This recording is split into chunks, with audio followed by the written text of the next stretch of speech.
I'd say these have got a look only a mother could love. And even then, probably only if the mum made the kid wear a cap and pushed them to the back of the family photos. Hang on. Hi, Mum, why did you always move me to the back of the family photos? Mum? Hello? Hi everyone, Kevin here from Golf Guy Reviews, and in today's video I'm going to be giving you my first impressions of these, the brand new Nike Air Max 270G Shield golf shoes. Now these have only just launched here in the UK, they're a few days old, and they currently retail for £150. So that's around £20 more than the current original Air Max 2G golf shoes. And these are specifically the Shield versions. So as Nike put on the side of their shoes, engineered to protect against extreme elements of nature, no bad weather, just golf. So you can see here straight from the off that they've got a big design difference compared to the normal Air Max 270, which actually I've got right here, in that instead of laces you've got these two giant zips. So what we're going to do today is take a close-up look at these shoes. I'm going to go through the design elements on them and I'm going to let you know what I think of them right out of the box. This isn't my full review because I haven't had a chance to wear these out on the course yet, so please make sure you subscribe to my channel and you keep an eye out to look for when I post my full review of these shoes, because it will be coming soon. Because specifically these are a Shield version of golf shoes and so they're specifically designed for bad weather, kind of helps that at the moment here in the UK the weather's pretty rubbish and it's really miserable, wet, boggy, damp conditions. It's raining sideways! Ideal for testing these shoes. So I am going to wear these as soon as possible out on the course and get my full review to you. Now if you are interested in buying a pair of these for yourself, then I have included a link down below in the description, so you can just click that link and it will take you straight to Nike.com where you can pick up a pair of these shoes. Pick up a pair of these shoes? That's some serious alliteration right there. Anyway, so actually as we look into these shoes a little bit closer, the first thing that you notice on the Nike website is that they say these are a stitch-for-stitch reconstruction. It's not a stitch-for-stitch construction, you know, it's based on the silhouette, and if you hold them up next to, let's have a look, whoa, there we go. If we hold them up next to each other, you can see that, you know, they are very similar in their silhouette. They've both got the massive Air Max 270 bubble on the back of them, and they've got quite a similar upper, and you know, from the rear they look exactly the same, but they're very much not a stitch-for-stitch reconstruction because one's got laces and one's got a zip. So let's first of all focus a little bit more on these zips, given that they stand out so much. Now, when I first saw this shoe, I initially thought it looked like a scuba shoe. And that's mainly because of those zips. It really looks like the type of shoe that you'd put on with a wetsuit and go diving. As I've got it here in my hands, it still looks like a scuba shoe to me. It looks better. I think it definitely looks better in person than it does in the photos, but it's still ugly is a really harsh word. My teacher tells me real beauty's on the inside. That's just something ugly people say. But I'm not necessarily feeling the looks of this shoe. And I've got some thoughts on that as well. But let me know down in the comments, what do you think of the looks of the shoe?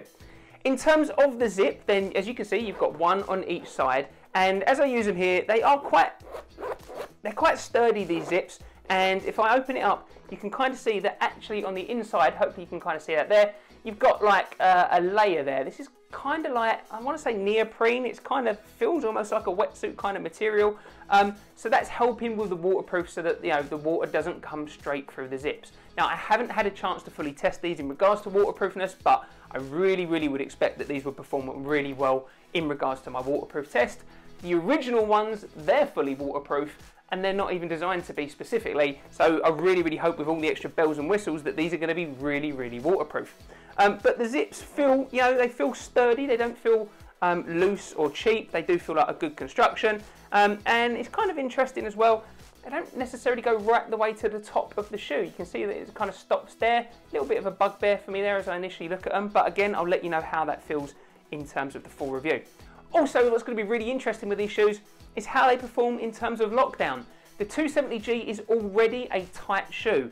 You know, it fits really close to your feet. And although you can go true to size in it, because in lengthwise, I didn't have any problems in the toe box area, it does fit nice and close in regards to this top part. So I suppose if you were gonna take a pair of golf shoes and put zips on them instead of laces, this is probably one of the best shoes that you can really do it with because it's already got that tight fit. But it will be really interesting to see how these hold up out on the golf course. I really hope you're enjoying this video today and finding it helpful, so make sure you hit that like button if you are, and if you haven't done so already, make sure you subscribe to my channel so you can keep up to date with all my latest reviews of golf shoes, clothing and tech right here on Golf Guy Reviews.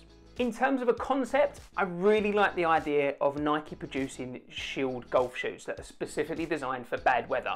I think that makes a lot of sense. Certainly here in the UK we get tons of bad weather, so actually I think this is potentially a really good idea and quite an underserved area of the golf market. However, I do have a couple of thoughts. If you're going to be playing in the worst conditions and you've got a pair of shoes that are specifically designed not to let the bad weather in, would you not be better off with a pair of spike shoes? In the US, Nike have launched a Shield version of the Infinity Tour golf shoes. In the UK, we've got the 270s instead, and it looks like they haven't got the 270s and we haven't got the Infinity Tours. But those are spiked, so it kind of makes a little bit more sense. Yes, those spikes aren't removable, but I think they do give more aggressive traction than these shoes. Let me know down in the comments, what do you think? When the weather really turns, would you be comfortable relying on a spikeless pair of golf shoes? Now, in terms of the design elements, you've got a few unique aspects to this. So first of all, on I suppose what you would call the tongue area there, you've got a bit of a Golf 270 logo and you've got some writing, so Nike Golf Shield. On the inside of the shoe here, you've got weatherized protection waterproof, reflectivity Nike Golf Shield. So you've got a couple of reflective elements. I think this little part here on the toe box and the Nike swoosh there is perhaps reflective. And maybe the whole upper actually maybe has got a bit of reflectivity to it. I'll need to test that out. And actually possibly even the air display on the background there. Maybe that's got a bit of reflectivity as well. On the lateral side of the shoe, you've also got engineered to protect against extreme elements of nature, no bad weather, just golf, and you've got that on the inside of the shoe as well. Other than that, in terms of the actual styling designs, it's kind of business as usual for an Air Max 270G. You have got this massive rear air unit here, and you have got the external TPU heel canter as well, wrapping around the heel to kind of add some extra stability and lock your foot in there. And you've got these kind of like rubberized elements, I want to say, or maybe they're just kind of a hot melt material going around the toe box of the shoe. And they go right the way round actually the lateral and the medial side as well. In terms of the upper, again, it feels pretty much the same as the Air Max 270. It's got this kind of rubberized texture feel to it over the top of the mesh. Don't know if you can quite see that there. You might just be able to make it out. There is a mesh material on the underside of these, but they've got this waterproof, weatherproof material over the top. Again, that actually feels like it's going to be really, really easy to clean. What I do like about these shoes is actually the colorway. They've actually thought about it in regards to this being a winter shoe. Here in the UK, if you're going to be using it in really muddy, damp conditions, actually having a black midsole and having the black Air Max unit and all this kind of black layer material around, it's going to help keep it looking, I'm not going to say clean, because obviously you're going to have to clean them, but it just means they're going to clean up easier and it's not going to mark up as much. Something else I just wanted to show you all actually as well was in regards to the zip and the fit. You can probably just about see it here. You've got like an elasticated band which is going right the way across the front of the shoe. So that again is just kind of helping kind of pull that shoe onto the front of your foot. And again, I'll let you know once I've got it out on the course as to how this performs in regards to stability. My initial instinct is this isn't going to be the most stable shoe when it comes to the upper. Yes, it's quite nice and rigid, but you just can't tighten it any further than these zips. And when I've put them on initially, just kind of wearing them around the house, I have got quite a bit of room down the side of the shoe here at the front. So it's not slipping that bad. When I compare them next to the 270s, they kind of feel about the same in regards to the fit and the feel of the shoe. Very nice and soft underfoot. That air bubble feels just as comfortable on these as it does on the other shoes. There's no reason why that would feel any different, but it just doesn't quite fit as tight as I want it to. For me personally, as you know, I've got quite a skinny little size 9 foot. So maybe if you've got a bigger foot, then you're going to feel out the front of this shoe a little bit better. But then if you've got a bigger foot, this is quite slim fitting still, certainly here in the front of the toe box area. So it might not actually fit you. You might find it too uncomfortable. So definitely you're going to want to try these on and make sure you're happy with them before you go out on the course. In terms of padding in the heel and ankle area, that feels exactly the same. Lastly, one thing I wanted to point out in regards to the upper is actually this tongue area does feel quite a bit stiffer compared to the original Golf versions that launched not so long ago. So this one here is definitely, you know, it's given over the amount of time that I've worn it, but I never had any issue whatsoever with this tongue. It just kind of sat on the front of my foot quite nicely there. Actually, I'm going to put that back up there because my OCD will go crazy.